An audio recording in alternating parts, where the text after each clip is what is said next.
নমস্কার বন্ধুরা, সবাইকে স্বাগত সিম্পল ফুড অ্যান্ড ট্রাভেলে। আজকে তৈরি করে দেখাবো পটল পোস্ত। ভিডিওটা স্কিপ না করে সম্পূর্ণ দেখার অনুরোধ রইল। ভিডিওটা শুরু করা যাক। প্রথমে কড়ার মধ্যে সাদা তেল নিয়ে নিয়েছি পরিমাণ মতন। তেলটাকে ভালো করে গরম হয়ে যাওয়ার পরে এর মধ্যে পটল আর আলুগুলো এইভাবে কেটে ধুয়ে পরিষ্কার করে দিয়ে দিয়েছি।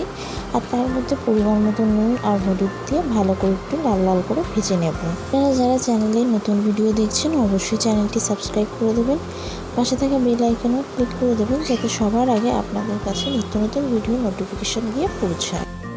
পটল আর আলুটা ভালো করে লাল লাল করে ভেজে নেব। একটু বেশ কিছুক্ষণ ধরে ভেজে নিতে হবে, কারণ কি পটলটা ভালো করে না ভাজলে খেতে ভালো লাগে না। পটলটা ভাজা হচ্ছে আর এদিকে একটা মিক্সির জারের মধ্যে পরিমাণ মতন পোস্ত আর দুটো শুকনো লঙ্কা নিয়ে প্রথমে আগে শুকনো ব্লেন্ড করে নেব। তারপরে এর মধ্যে পরিমাণ মতন জল দিয়ে একটা মিহি পেস্ট তৈরি করে নিয়েছি।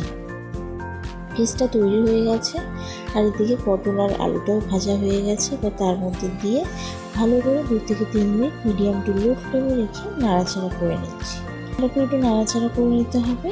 নাড়াচাড়া করে নিয়ে তারপরে মিক্সির জার ধুয়ে পরিমাণ মতন জল দিয়ে দিলাম, দিয়ে ভালো করে একটু মিশিয়ে নেব। আপনারা কে কোথা থেকে ভিডিওটা দেখছেন অবশ্যই কমেন্ট করে জানাবেন। আর এইভাবে পটল পোস্ত বেশ ভালো লাগে খেতে।